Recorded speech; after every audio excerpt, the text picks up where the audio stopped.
Welcome to week 5 of 52 weeks of baking. And what's better than eclairs?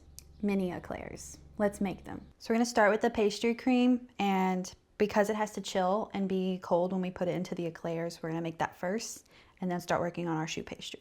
And I need 4 egg yolks. Now we're gonna mix some cornstarch with our eggs, about 3 tablespoons.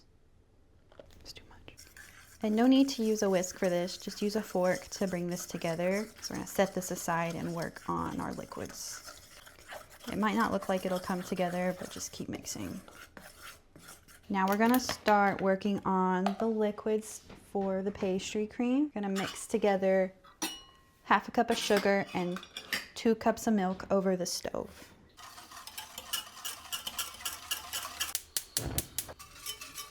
You just want to bring this to a simmer right before boiling, and then we're going to mix our egg yolks into it.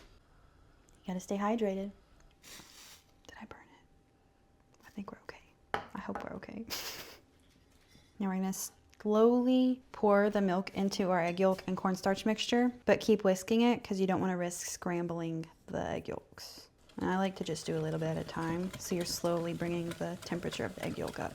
If you've never made pastry cream, I would describe it as similar to vanilla pudding, but a little bit like silkier and richer in taste and texture. Now that we've whisked this together, we're going to use a sieve just to drain this in case there are any solid chunks that were left behind. And then we're going to put it back over the stove to cook, and then it'll start to thicken. And you do want to whisk this constantly because once that heat is applied, it'll start to move pretty quickly and thicken up. Starting to thicken up, just keep whisking. It might start to pop, so stand back with caution. You hear that?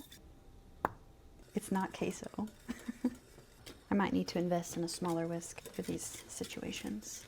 Just do this for about a minute once it gets to this consistency, and then we'll take it off the heat. Final step, we're going to add in about a tablespoon of butter, vanilla extract, and then some fresh vanilla bean seeds. If you can't get your vanilla beans directly from Madagascar, store-bought's fine. Who's that from? The Barefoot Contessa.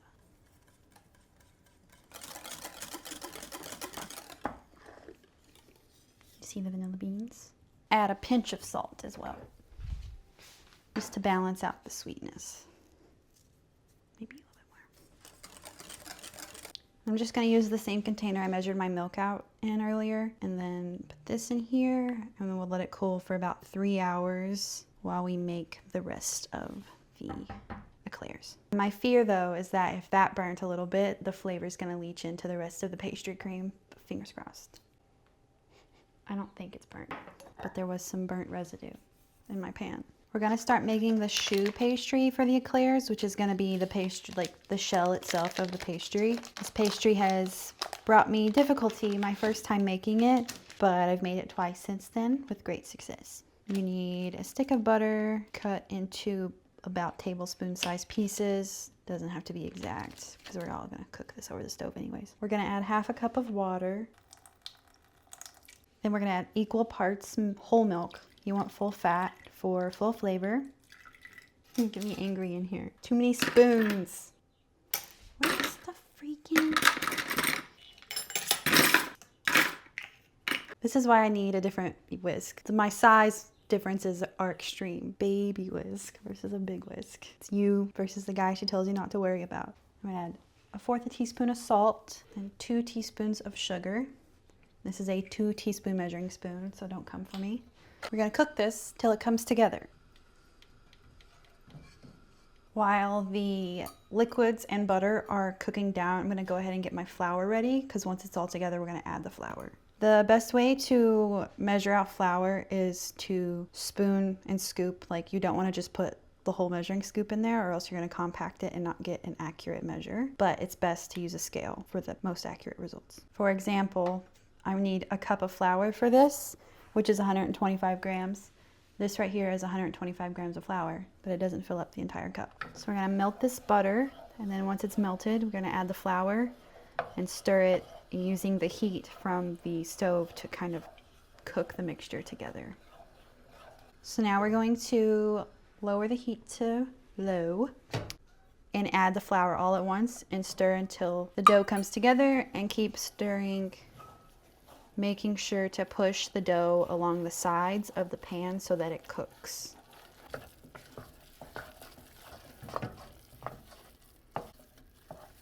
We're going to do this for about a minute, and then we'll add it to our mixing bowl because we're going to add some more eggs. Some eggs. We haven't added the eggs yet. And we'll go on from there. The last time well, not the last time, the very first time I tried to make choux pastry, I was at this step and my dough was not this consistency. It was completely liquid. So I messed up somewhere and then tried again later. If at first you don't succeed. I'm going to take the base of the choux that we were just cooking over the stove and adding it to a mixing bowl.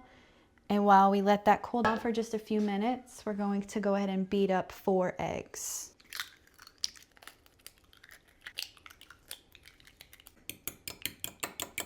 So now that this is cooled for a few minutes, we're going to add the eggs, but very little at a time. And then we want to beat the mixture for a little bit between each addition. And we may not use up this entire amount of eggs, and we'll use that later when we brush onto the pastries before they go in the oven.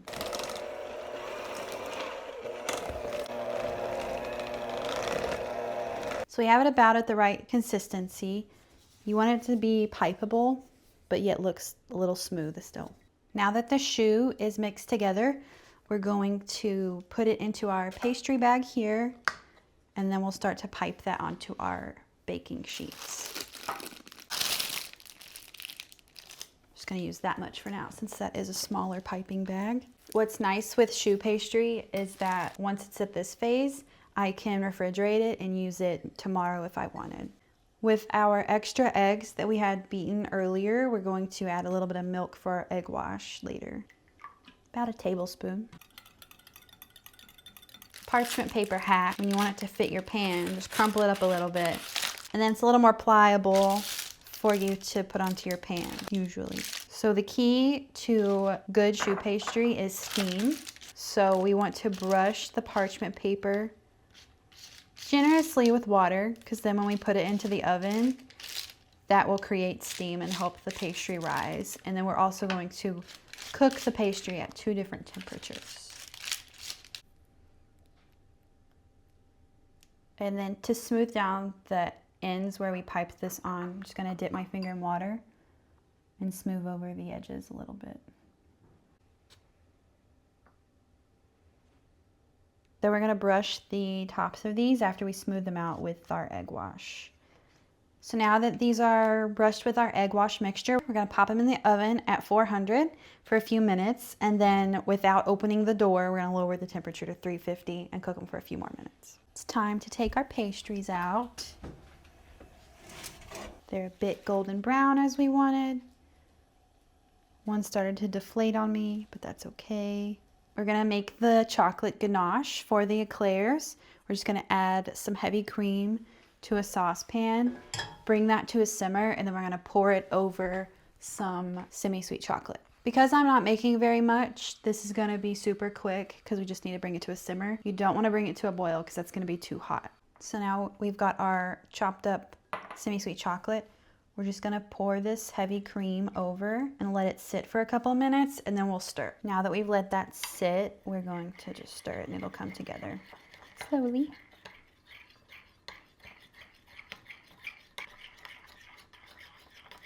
And that's how easy a chocolate ganache is. Homemade chocolate ganache. So we have a second batch of the choux pastry in the oven.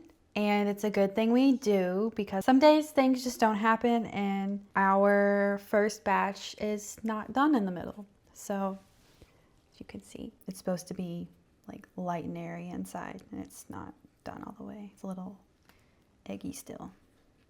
2 thumbs down.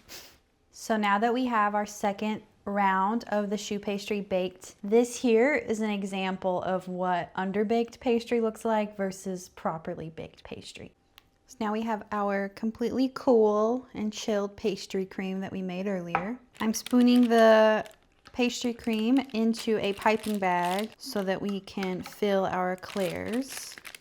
So now I'm going to start piping the pastry cream into the puff pastry. And I'm using my cake tester just to make little holes for me to add the cream without ripping the pastry. Now we're going to take our pastry cream and just very gently pipe it into the eclair. Now that we have our choux pastry filled, aka the eclairs, we're going to take the chocolate ganache that we made earlier and just dip the tops into them. That shiny dip is the perfect part. The smell. What do you guys think of the finished product? 10 out of 10. They're perfect because they're bite-sized. Thank you guys for watching this episode of my 52 Weeks of Baking series. Be sure to tune in next week while we test out week 6 as we visit Japan.